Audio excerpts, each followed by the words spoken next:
হৰি নামৰ ৰসে বৈকুণ্ঠ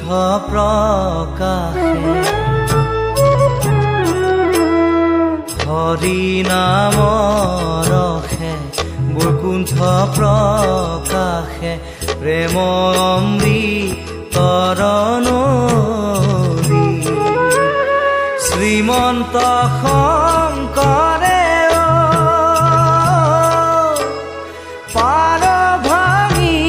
দিলে শ্ৰীমন্ত শংকৰে পাৰ ভাঙি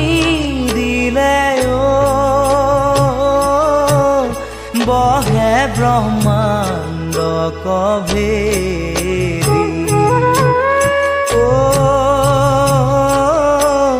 বহে ব্ৰহ্মাণ্ড কভেদি গোবিন্দৰ